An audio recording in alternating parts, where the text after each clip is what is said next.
When I was a current student at Lamar, I was also a part of the ACMC in-school program, and now I get to have my students a part of the ACMC program, so we've had a long relationship. Especially for here at Lamar, they get to experience something that they might not do outside, and they get to do it during their class time here at school, so it's a great opportunity. Having students from different sections play together and talk and connect that way just builds a sense of community, so I think that's great, just connecting, because not everyone will talk to each other right away, but when they get into their small groups, they build stronger friendships, stronger bonds that go into the orchestra, and then they put that into their music, lead the orchestra, breathe together. They enjoy it and they enjoy the music. I always have a soft spot for ACMC. They put me through everything on my schooling and gave me all these opportunities. So just being able to be on the other side and have students get these opportunities and seeing them just excel, I love it.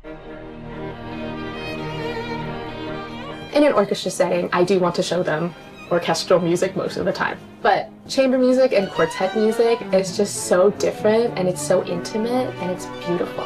They really had a huge impact.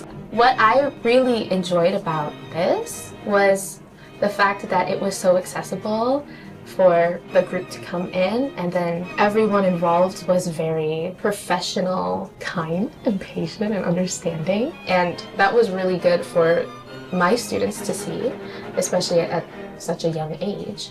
The talking aspect and the face-to-face, it made it a lot more special and meaningful, and it was just so interactive, and I felt like that was such a good highlight. I felt like it really well reflected the chamber music aspect with the way that the group was able to talk to the students. In like an ideal world, instead of it being like a one visit type of thing, maybe extend it, like maybe it's 2 or maybe 3. Also, it would be like, oh, you don't only get to meet these people once, but you would get to create a really cool relationship with them, which is really fun. I think that's like one of the most beautiful parts about chamber music. The way that a live performance can spark creativity and interest in a young kid is unlike anything that you can get on YouTube or in a recorded audio segment. Nothing compares to having 4 real live musicians in front of you showing you their instrument and what it does. For a lot of students across the state and across the country, they might come from a family where their family either values live music or, thinks that it's important that their kid gets to experience that in some way, but there's ticket prices, there's access to that in the area that they live in, and what you see in a lot of Title I schools is that either there is not a lot of live music happening that's close to them, or the live music that is happening is far too expensive.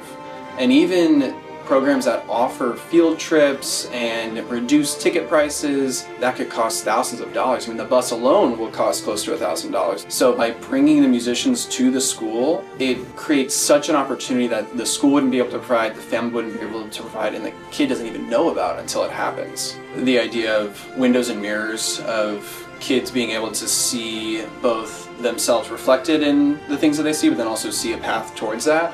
I think by seeing a professional musician in that kind of window of, wow, this level of musicianship is happening in my classroom, and on my cafeteria stage, and in our gym, using the same microphone that I'm going to use in a couple of weeks, it creates a level of relatability for the kids that you don't get from going to a concert hall.